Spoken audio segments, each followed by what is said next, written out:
All right, ladies and gentlemen, boys and girls, welcome back. It's Dave. It's the Real Music Observer, observing real music in real time for real people, just like you and just like me.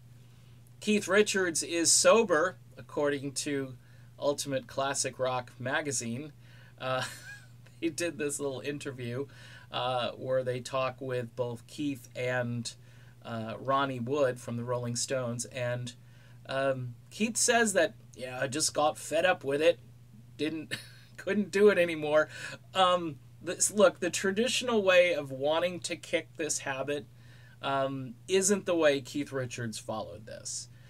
He's what, like 74, something like that, maybe older, I don't even know. He's in his mid-70s, and he probably just got tired of waking up with that, nonstop hangover. I mean, all the things that we think about Keith Richards, I've seen Keith fairly up close. I saw a gig with him in the Expensive Winos back in the late 80s when he and Mick weren't speaking, and Keith recorded the Talk is Cheap album and went out on the road with Waddy Watch Tell and a really good band. And Keith really can't sing all that well, but people wanted to see him. He's a rock and roll legend. And, man, he did not look too good on stage. Looked like he could fall off the stage at any moment, but somehow he was able to kind of belch out a few words and sing and do what he had to do.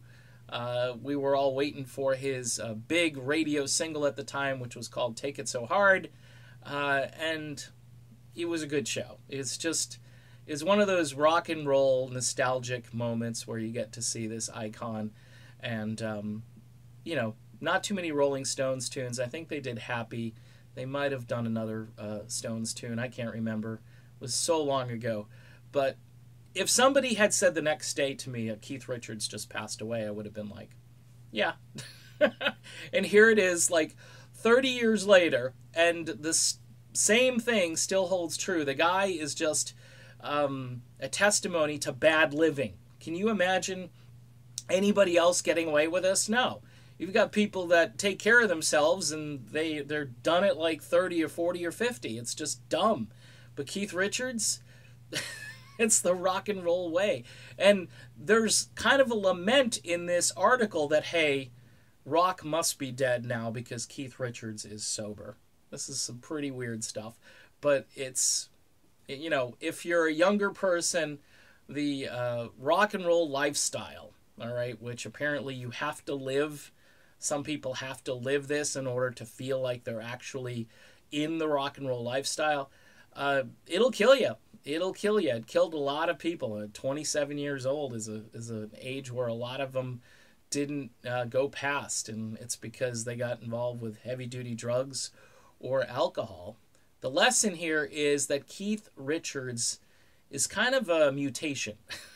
He's not like normal people, and the fact that let's hope that the sobriety doesn't kill Keith. He may have to start drinking again just to keep himself alive. A weird story, but a funny story. Keith Richards, ladies and gentlemen, is sober, and rock could be dead after all. All right, done with this little video. Be back with more soon. Stay tuned.